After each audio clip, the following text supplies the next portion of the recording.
They are abusive, and two of my sisters are chained up. 13 children, starved, shackled, forgotten. For years they lived in a prison disguised as a family home. No one knew, no one asked, until one night, a 17-year-old girl climbed out of a window with a stolen phone and made a call that shocked the world. This is the story of the Turpin family, and the child who risked everything to save her siblings from hell. Before the world knew their names, David and Louise Turpin were just another American couple, a man and a woman who posed in matching t-shirts at Disneyland, a family that smiled for group photos on road trips, a couple who had been married for over 30 years. To neighbors, relatives, even distant friends, they looked like parents who loved their children and each other. But behind the smiles was a perfect lie. David Allen Turpin was born in 1961, a quiet, bookish kid from West Virginia, raised Baptist and deeply religious. He was smart, so smart he graduated from Virginia Tech and built a career in science and defense. He worked as a computer engineer for Lockheed Martin and later Northrop Grumman, two of the biggest defense contractors in the United States. From the outside, he had everything: a stable job, a family, and a future. But what no one knew was that David was slowly isolating himself from the world. As his family grew, his contact with co-workers, relatives, and even neighbors began to shrink. Louise Anna Robinette was born in 1968. She grew up in Princeton, West Virginia. Her childhood? Traumatic. According to family, Louise suffered years of sexual abuse from a close relative, her grandfather. The family didn't protect her. Instead, they buried it. Louise carried that pain with her into adulthood, and like many abuse victims, she never got help. Instead, she learned how to control others the way she had once been controlled. David met Louise when she was just 16. He was 23, an adult man still in college. She dropped out of high school to marry him. Together, they began building a life that would look picture perfect, but feel like a prison. Louise always wanted to be a star. On Facebook, she created fantasy versions of her life. She shared photos of all her children wearing matching dresses, the girls with long brown hair, the boys in formal suits. Louise wanted the world to see them as special, and when people praised her for being a super mom, she believed it. What no one saw was what happened when the camera was put away. David and Louise told relatives that they were raising their children in a godly home. They said they didn't trust the outside world. Public schools were full of sin, they said. Television was evil. Instead, they homeschooled their children. Or at least, that's what they said. The truth was, their children weren't learning anything.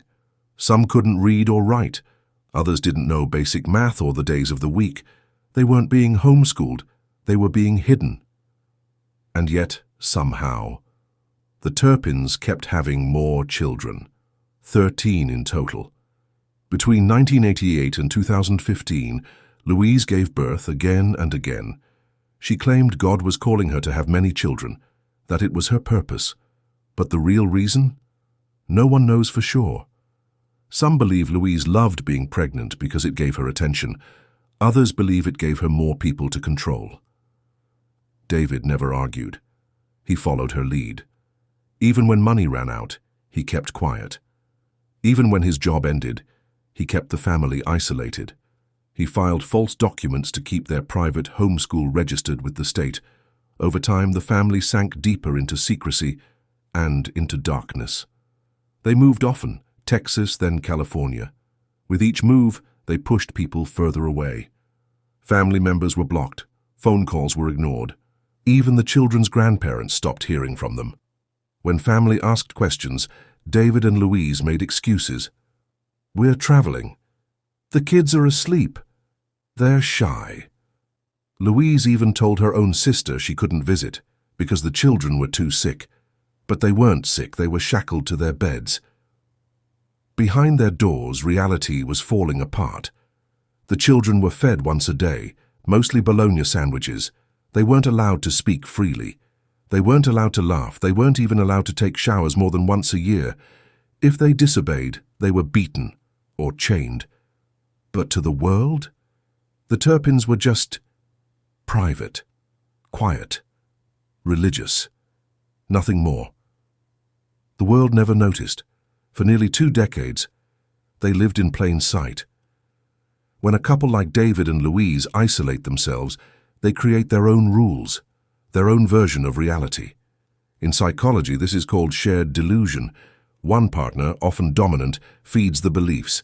The other supports it. Together, they fall into a dark, twisted bubble where no one else is allowed in, and no one gets out. Have you ever known someone who seemed perfect until it was too late? The nightmare started in Texas. In the early 2000s, the Turpin family settled in a trailer deep in the countryside of Rio Vista, Texas. There were 10 children living in that trailer. 10 small lives packed into one dark, rotting space. The trailer had no running water, no heat, no air conditioning. It smelled of filth and feces. Garbage was piled everywhere, and inside that trailer, the children were already fading away. Neighbors said the children almost never came outside. If they did, they looked thin, dirty, confused. Some wore the same clothes day after day. Others stared at the ground, afraid to make eye contact. But no one called the police. People convince themselves that what they're seeing isn't abuse. They don't want to believe something is wrong, because that would mean they have to act. So they tell themselves, maybe the kids are homeschooled. Maybe they're just shy. Maybe it's none of my business. But it was everyone's business. Inside that trailer, the children were eating ketchup packets or mustard. Sometimes they would sneak ice cubes to stop the hunger pains. There was food in the house, but it wasn't for them. David and Louise often brought home fast food, and then they would sit and eat in front of their starving children. The children weren't allowed to touch it. If they did, they were beaten. Sometimes they were chained, other times they were locked inside their rooms for days without light. One of the daughters, years later, would say, "Sometimes I would look at the wall and imagine I was somewhere else." There were ropes found tied to furniture, stains on the floor. Dead pets were left to rot in the home. One neighbor who visited said she could barely breathe inside, but again, no one reported it. Neglect isn't always loud, sometimes it's silent. A child sitting alone for hours, a locked door, a cry you convince yourself you didn't hear. But make no mistake, neglect is abuse. By now, the older Turpin children had stopped speaking to outsiders completely. They were taught fear, not love. They were taught that the world outside would destroy them, and slowly they began to believe it. This is called learned helplessness. It's when a person suffers so much pain for so long they give up. They stop crying, they stop fighting, they stop hoping, because no matter what they do, nothing changes. In Rio Vista, one of the girls once tried to escape. She climbed out a window and ran, but someone caught her, and they brought her right back home. Nothing happened, no questions, no report, and just like that, another chance for freedom was gone. If a child ran to you for help, would you believe them? Would you speak up or stay silent? And for years, the world stayed quiet. Eventually they left. They packed up what little they had, loaded the children into vans and disappeared. Their next stop, California. In 2014, the Turpin family left Texas and moved to Paris, California. They traded in their trailer for a beige suburban house at 160 Muir Woods Road. It was the kind of home you'd walk past and never think twice about. 4 bedrooms, clean driveway. The neighbors called it quiet. No music, no noise. The lawn was always neat. On paper, it looked like a home. In reality, it was a prison. Inside that house, 13 children were trapped, locked behind doors, chained to their beds, fed only once a day, forced to live in filth. And yet, outside, everything looked normal. Neighbors saw the kids occasionally, always at night. They walked in single file like soldiers. They never smiled. They were pale, thin, and silent. One neighbor said, "It was like watching dolls move." David and Louise Turpin didn't just isolate their children physically. They isolated them mentally. The children weren't allowed to talk to strangers. They weren't allowed to talk to each other. They weren't even allowed to look at each other during meals. It was total control, a system of silence, fear, and obedience. They installed alarms on the doors. Windows were kept locked. Curtains were always drawn. If anyone walked by, they saw nothing. One day, a neighbor caught a glimpse through the front door. She saw children standing completely still, not talking, not blinking, just frozen. She thought it was weird, but didn't ask. Control through silence is a method often used by cult leaders and abusive parents. If you remove communication, you remove resistance, you take away language, you destroy trust. The Turpin children lived in a world where words were dangerous, so they learned to live without them. But the silence didn't just hide their pain, it covered the horror. The bedrooms had metal chains bolted to furniture, old bike locks, rusted cuffs. If a child disobeyed, they were chained for weeks, unable to move. Sometimes they were chained so long, they had to use the bathroom in bed. There were worn grooves in the floor from years of pacing. The children had memorized the pattern of walking in a small circle, because that was the only exercise they were allowed. The house smelled of urine, rotting garbage, and waste. Flies buzzed around spoiled food, dried feces stained the carpets. The kitchen was full of food, but the children couldn't eat any of it. It was padlocked. The parents would bake pies and let them rot on the counter, just to torture the children with the smell. When you control a person's food, you control their brain. Starvation breaks down resistance. The brain loses focus, memory, even identity. For the Turpin children, food became a dream, a reward, a punishment, a reminder that they were powerless. Sometimes they were fed one meal a day, bologna sandwiches, frozen burritos, nothing warm, nothing fresh. They were only allowed to bathe once a year. Their skin was filthy, their hair was tangled with dirt and knots, their teeth were rotting from years without care. Many of the kids had never seen a doctor, never been to a dentist, never been outside without permission. They didn't know what a police officer was. They didn't know what medicine was. Some of them didn't even know what the word freedom meant. They were raised in darkness, and yet, to the outside world, this was just a religious family, private, quiet, law-abiding. If you passed this house, would you stop and wonder? Would you speak up or walk away? In that house, time stood still. For 13 children, the outside world didn't exist, until one morning in 2018, everything changed. By 2018, Jordan Turpin was 17 years old. She had never been to school, never gone outside alone, never had a friend. But deep inside her was something her abusers couldn't break: hope.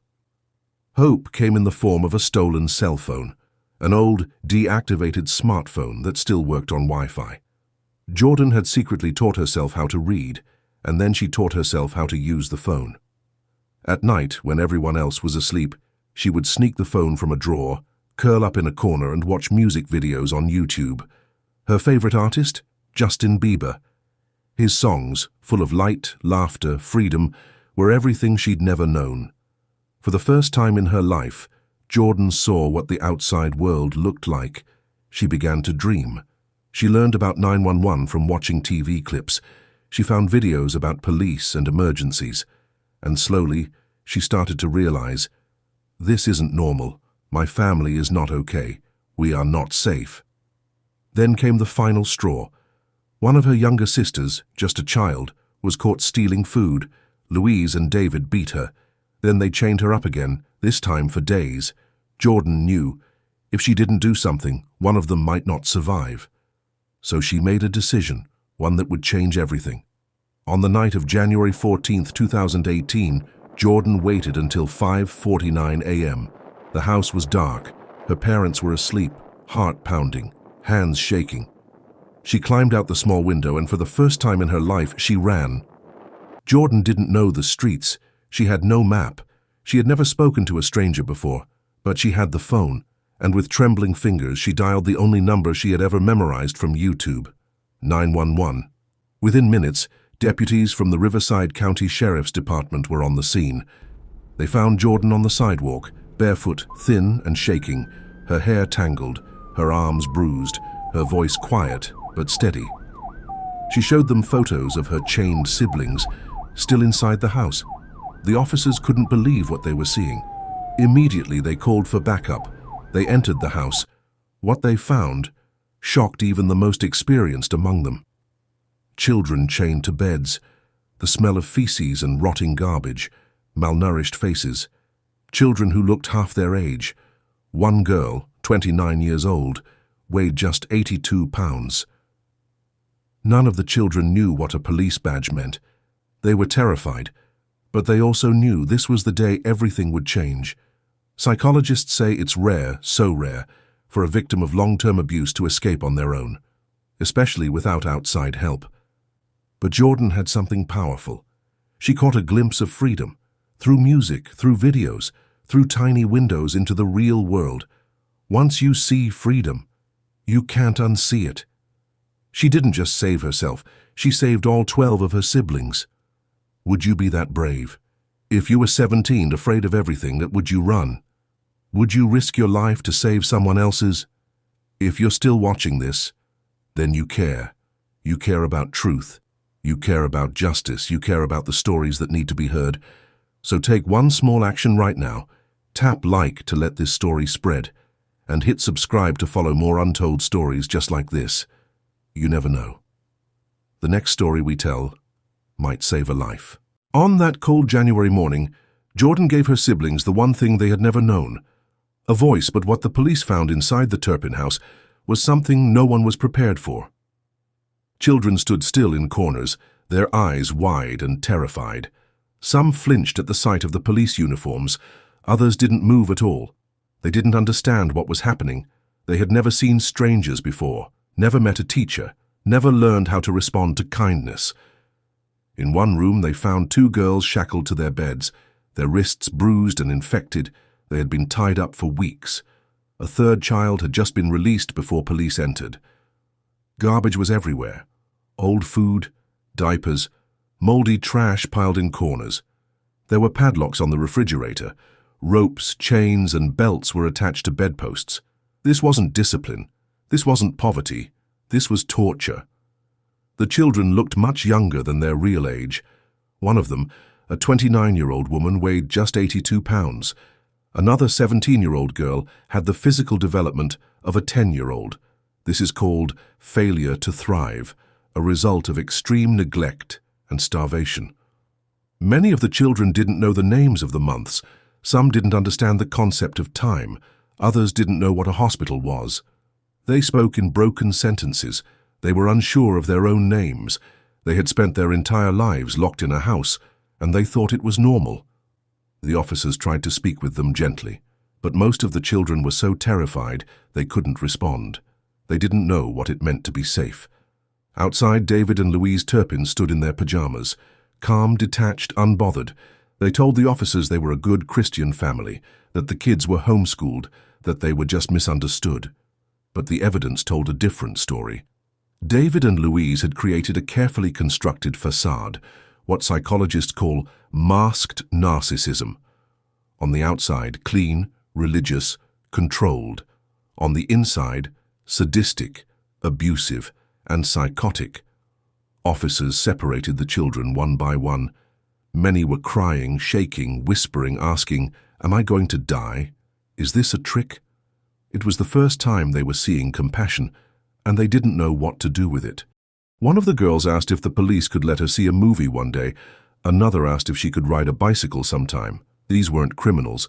They were children who had missed an entire childhood. On that January day, for the first time in their lives, the Turpin children saw sunlight. They breathed clean air. They were free. After the rescue, the world watched in disbelief. The story of 13 siblings who escaped a house of horror made international headlines overnight. People asked, how did this happen? Who are these parents? And what justice would be served for the unimaginable suffering they inflicted? On January 15, 2018, the day after Jordan's escape, David and Louise Turpin were arrested. They were charged with dozens of felonies, including torture, false imprisonment, child abuse, and dependent adult abuse. Their bail was initially set at $9 million each, but as the charges stacked up, it rose to $12 million. Prosecutors revealed disturbing details. The children were regularly beaten and strangled. They were forced to sleep all day and stay awake all night. They were denied access to toilets. They were punished for washing their hands above the wrist. They were never allowed to laugh, cry, or play. Riverside County District Attorney Mike Hestrin stood before cameras and called it one of the worst cases of child abuse I've ever seen. In court, David and Louise Turpin, they spoke very little. They kept their heads low. The public expected a fight, but instead came a confession. On February 22, 2019, David and Louise pleaded guilty to 14 felony counts, including torture, child abuse, adult dependent abuse, false imprisonment. They accepted a plea deal to avoid trial, protecting the children from having to testify on the stand. Even with the plea, the judge made it clear the punishment would be severe. Life in prison, with the possibility of parole after 25 years. For many of the Turpin children, this was their first time inside a courtroom, and on the day of sentencing, and they did something unimaginable, they spoke. One of the adult daughters, trembling but determined, said, "My parents took my whole life from me, but now I am taking it back." She went on, "I'm in college now. I live independently. I love to cook. I love to walk outside. I take one day at a time." Another daughter, younger, spoke of hope. "I forgive my parents for what they did to us. I believe God has a plan. I believe I'm stronger than what happened to me." A son, barely audible, spoke of fear and recovery. "I still have nightmares. I still have trouble trusting people, but I'm learning to smile again." The judge and courtroom spectators were brought to tears. Louise, tearfully reading a statement written for her, said, "I'm sorry for everything I've done to hurt my children. I never intended for any harm to come. I love them more than they can ever imagine." But her voice shook. Her words felt hollow. David Turpin also spoke. "I'm sorry if I've done anything to cause them harm. I didn't mean to hurt them." But prosecutors pointed out he had documented everything, the punishments, the restrictions, the starvation. He didn't just allow the abuse, he orchestrated it. The judge looked directly at David and Louise and said, "The children are the victims of cruelty. Your actions were selfish, cruel, and inhumane. What you did was evil." Then came the final gavel, life sentences, no possibility of early release without parole hearings after 25 years. And even then, no parole board is expected to grant it. Could David and Louise Turpin ever be reformed? Some psychologists pointed to generational trauma, particularly Louise's alleged abuse by her grandfather.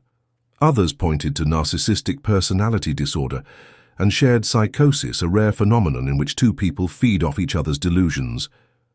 But the courtroom wasn't a therapy session. This was about accountability. You would think this story ends in the courtroom, with handcuffs, sentencing, and justice. But for the Turpin children, rescue was just the beginning. In the days following their escape, the 13 siblings were taken to 2 hospitals for immediate medical and psychological treatment. Doctors were stunned. Many were severely underweight, malnourished. Some had heart damage, organ failure, and cognitive delays from years of deprivation. Their skin was pale, their teeth blackened. But worse than the physical scars were the emotional ones. Psychological experts describe what the Turpin children experienced as complex trauma, a form of PTSD so deep it rewires the brain. The symptoms include trust issues, fear of authority, sleep paralysis, flashbacks, loss of identity, panic attacks. For the Turpins, even the sound of running water could trigger memories of punishment. Initially, things looked promising. The siblings were placed in group homes and foster families. They were enrolled in schools. They received therapy. Donations from around the world poured in, over $600,000, managed by Riverside County. The children were told they'd be protected now, that they'd finally be free. But what happened next was another betrayal. According to a 2021 ABC News and Riverside County investigation, several of the younger Turpin children were placed in abusive foster homes. In one home, they were beaten, sexually assaulted, and emotionally manipulated. In another, they were denied food again, told to stay silent, locked in rooms, just like before. The people responsible for helping them did not check the foster parents thoroughly. Some social workers ignored signs. Others failed to act on reports of abuse. One Turpin child was even placed in a home where the foster father was later arrested for child sexual abuse. The county had approved him. Jennifer Turpin, one of the older daughters, said in an interview, "I was safer in that house we ran from than I was in the new system that was supposed to protect me." The $600,000 donated by kind strangers? The children were told it would support their future, education, housing, therapy, but when they asked for help, they were denied. One of the adult Turpin siblings was homeless for months. Another couldn't afford basic food. County officials claimed the funds were tied up in trust restrictions, but even emergency requests were delayed or rejected. When the truth finally emerged in 2021, Riverside County launched a full investigation. They admitted, "We failed these children." But the damage was already done. The same children who had survived a house of chains were now navigating a cold and bureaucratic system that re-traumatized them all over again. Jordan Turpin, who had risked her life to save her siblings, spent time in a home where she wasn't allowed to go outside. She was isolated. Again. She said, "There were times I wanted to go back and just be with my parents because I felt like I had nobody." Complex PTSD worsens when victims are let down repeatedly. Therapists call it re-traumatization, when every promise of safety becomes another lie. Victims stop reaching out. They stop asking for help. They become silent again. That's what happened to some of the Turpin children. The world thought they were safe, but inside, they were still suffering. One boy, now a teenager, told investigators, "I thought freedom meant everything would get better, but it didn't." And still, despite it all, some of the Turpin siblings found strength. They began to speak out. They started to fight. In November 2021, the world watched as Jordan and Jennifer Turpin appeared on 2020 with Diane Sawyer. They were calm, but their eyes still carried the weight of every unanswered question. They told their story, in their own words, with no chains, no locks, no more silence. Jennifer said, "I want people to know we're real. We're not just what happened to us." Jordan said, "I'm not just a victim, I'm a survivor, and I want to help others survive too." Freedom isn't just about unlocking a door, it's about what happens after. For the Turpin children, freedom came in pieces.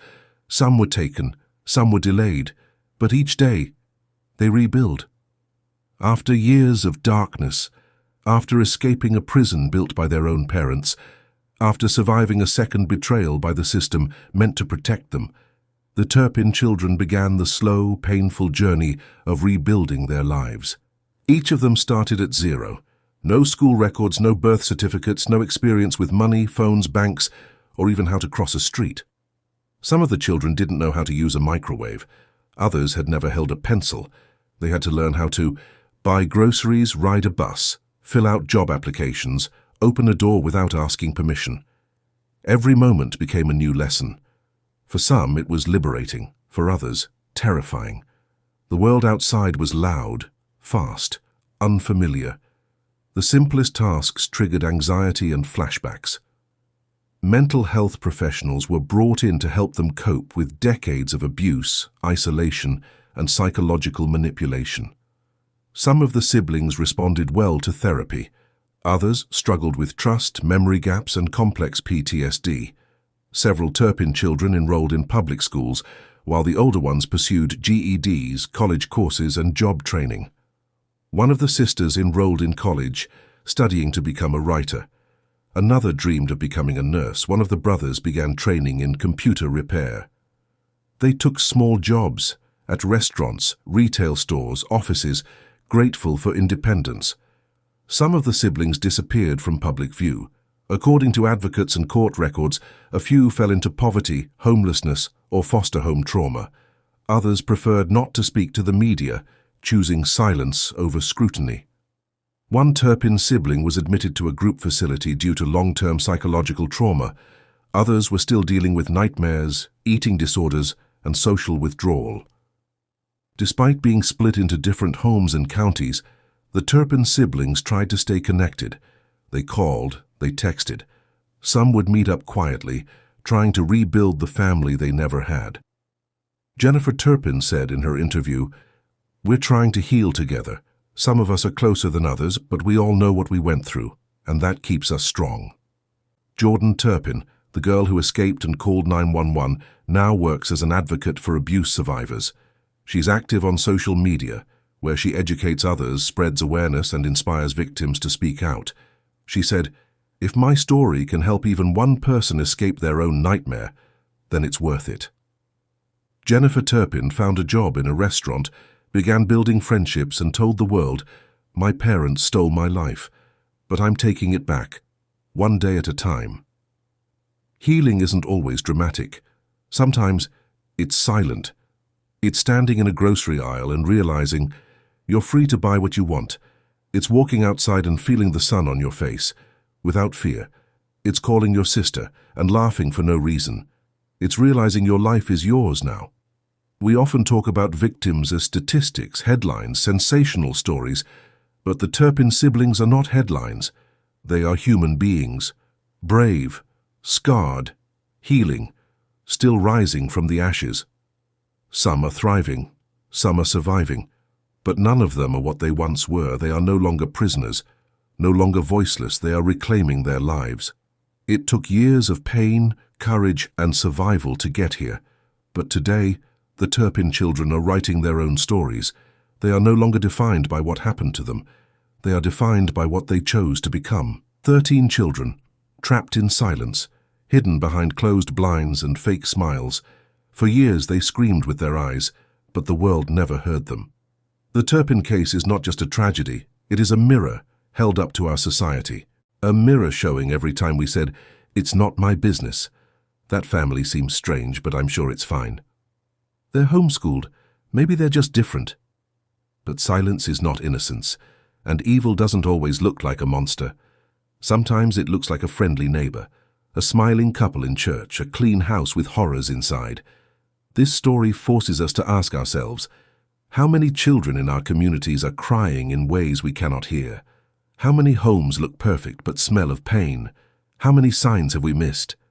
Because behind every Turpin story, there are hundreds more, untold, unseen, suffering in the silence we keep. This isn't about one evil couple, it's about systems that failed. A school system that never asked why 13 children were missing, social workers that didn't follow up, a legal system that gave victims to new abusers, and a community that saw strange behavior but looked away. The Turpin children were invisible until one of them said no more, until Jordan ran, barefoot, afraid, and brave beyond measure. That one act of courage saved 13 lives, but it shouldn't have taken that much. To every survivor watching this, you are not what happened to you. You are not broken. You are not beyond healing. You are a story still being written, and your courage might save someone else. To every person watching, you have power to see, to ask, to speak up. Don't ignore the strange signs. Don't dismiss your instincts. Don't stay silent. Because maybe, just maybe, you'll be the one who notices and saves a life. If this story moved you, if it left you angry, kind, or heartbroken, or inspired, don't let it end here. Like this video so more people hear this truth. Share it with someone who needs to be aware. Subscribe to this channel for more real stories the world must not forget. And in the comments tell us, what would you have done if you were Jordan? And let us know where in the world you're watching from, so we can see how far this story is reaching. Together, we keep this story alive. Together we protect those still suffering in silence. We'll see you in the next one.